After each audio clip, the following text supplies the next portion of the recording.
Hello, this is Coding Gicha for full-stack developers. In the previous video, I covered how to split the Vim page horizontally and vertically. Splitting the page allows you to view multiple windows simultaneously, but it also reduces the available space. By adding workspaces and moving between them, you can view each area in a larger view. In Vim, the entire working space displayed on a single screen is called a page. This video will cover how to use multiple workspaces by separating pages with tabs. Start Vim.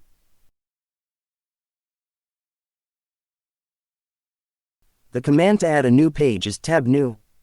Vim pages should be displayed as tabs. However, if you're using a package like vim-buffet that displays buffers as tabs, the buffer itself will be displayed as tabs, which can be confusing. The command to close the current page is tab close. I'll uninstall vim-buffet and explain the default settings, then return to the explanation with vim-buffet installed. Before uninstalling vim-buffet, let's first comment out the vim-buffet related settings.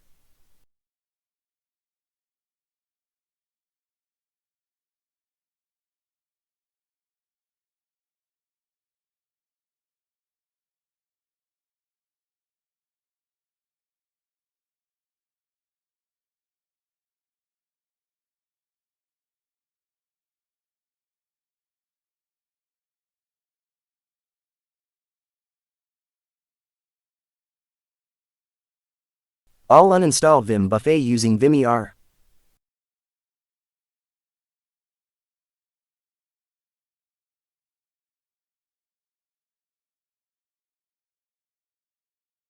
Let's restart Vim. Let's run tab new. A new, blank page will be added.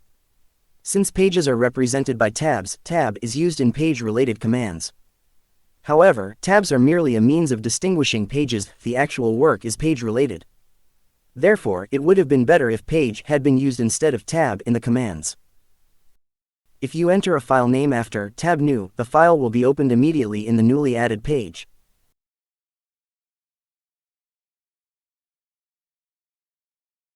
I'll open another file while adding a new page using tab new.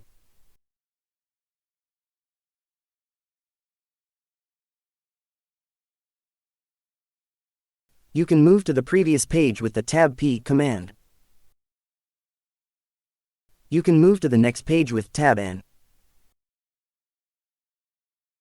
If you add a number after tab n, you'll move to the corresponding page number. The command to close the current page is tab close. You can move to the last page with the tab last command. You can navigate to the first page with tab first, but it's probably easier to use tab n1.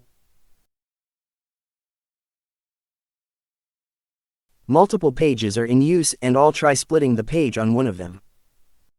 Pages with 2 or more windows will have a number in front of the tab name. It also provides a feature for performing the same task simultaneously on all pages. To facilitate understanding, let's first implement the process of performing the same task simultaneously on all windows, as explained earlier. You can execute tasks that will be processed simultaneously after when due. The tab indentation in all windows on the current page has been changed to a 4-space indentation.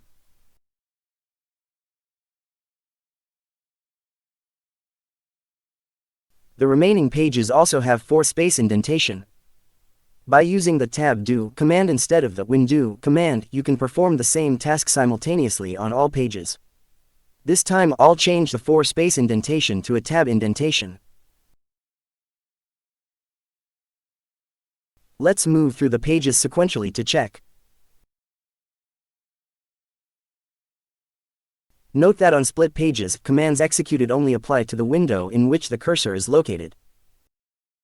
Let's close all windows without saving.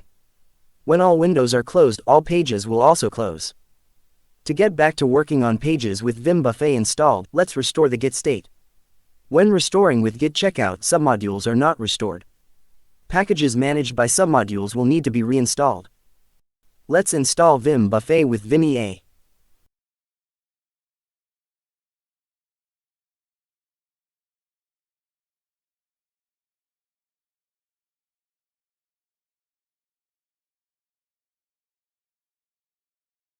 Let's restart Vim. With vim-buffet installed, let's add a new page. With vim-buffet installed, buffers are displayed as tabs, and pages are displayed as icons corresponding to their number. Since there are 2 pages, 2 icons are displayed. Vim-buffet displays pages as hash symbols, but I've changed them to page icons to give them a more page-like feel. I'll open a file while adding a page. I'll also split the page vertically.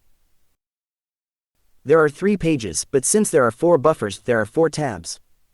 In other words, 3 pages are displayed as page icons, and 4 buffers are displayed as tabs. Since vim-buffet displays buffers as tabs, moving to the first tab loads the first buffer.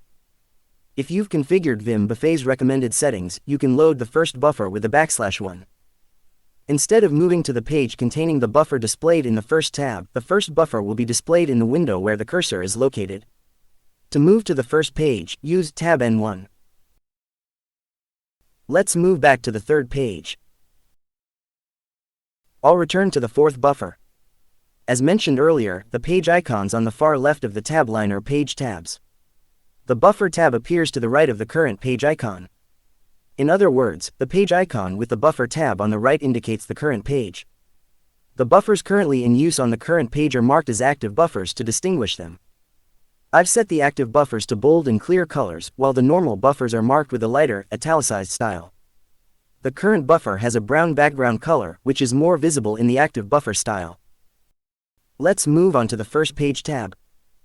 The buffer tabs appear next to the first page icon, indicating that the current page is the first page, and there is only one active buffer, including the current buffer. When I move to the second page, the buffers appear next to the second page icon. Since there is only one window, there is only one active buffer, including the current buffer. Since I've moved to the third page, the buffers appear next to the third page icon. Since there are 2 windows, there are 2 active buffers, including the current buffer. The tab-only command closes all pages, leaving only the currently active page. Even if a page is closed, all buffers, except for empty ones, remain. You can also detach a window you're working on to a new page. Press Ctrl W, then press a capital T. You will see 2 page icons, and the windows you were working on has been moved to the second newly added page. When you navigate to the first page, one window has been moved to the new page, leaving only one window. The page-related tab commands used in the examples are also summarized in a table. The tab M command, not shown in the examples, moves a tab's position. The number following tab M is the index, starting at 0. If there's no number, the tab moves to the last position. Thank you for watching.